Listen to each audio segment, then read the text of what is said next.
তো গাইস এখন যেটা দৃশ্য দেখামু এবং ভিডিও ফুটেজ দেখামু, তো এটা দেখার জন্য কিন্তু 10-12 হাজার টাকা খরচা করে যাওয়া লাগে দার্জিলিং টাইগার হিলস। তো আমি কিন্তু ভিডিও করছি হাটসিংমারি টু ধুপরি লঞ্চঘাট দিয়া যাওয়ার পথে হাজিরহাট থেকে এই ভিডিওটা করছি। তো এই দৃশ্যটা দেখার জন্য কিন্তু 10-12 হাজার টাকা খরচা করা লাগে। যারা যারা দার্জিলিং গেছে টাইগার হিলস তারা জানে, আমি নিজেও গেছি। এই বেলা ওঠার দেখার জন্যই 10-12 হাজার টাকা খরচা করা লাগে।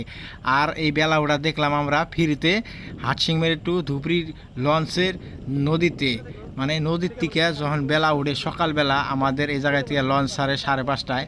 তো যখন বেলাটা উড়ে নদীর থেকে এত মজাদার একটা ভিউ হয়, এত মজাদার একটা আকাশটা কালার হয়, মানে কি কম, ওই যে দেখতে পাচ্ছেন। খালি যদি আমার মোবাইলটা আলট্রা হইতো কিংবা আইফোন হইতো তাহলে কিন্তু মজার লাগতো। আমার মোবাইলটা জাস্ট খালি 11-12 হাজার টাকার একটা অ্যান্ড্রয়েড ফোন, তো ওই জন্যই এরকম লাগছে। যদি দামি ফোন হইতো তাহলে ভাবেন কত ভালো লাগতো। তো এত সুন্দর একটা দৃশ্য কারা কারা নতুন দেখলেন এবং কারা কারা প্রথমবার দেখলেন সবাই অল্প কমেন্ট করে জানাবেন, এবং আমার এই পেজটা এবং ইউটিউব চ্যানেলটা সবাই অল্প সাবস্ক্রাইব করবেন, কারণ এত সুন্দর ভিউ দেখার জন্য কিন্তু যাওয়া লাগে দার্জিলিং টাইগার হিলস। যারা যারা গেছে তারা জানে, আমি নিজেও গেছি 10-12 হাজার টাকা খরচা করে এই বেলা ওটা দেখার জন্য।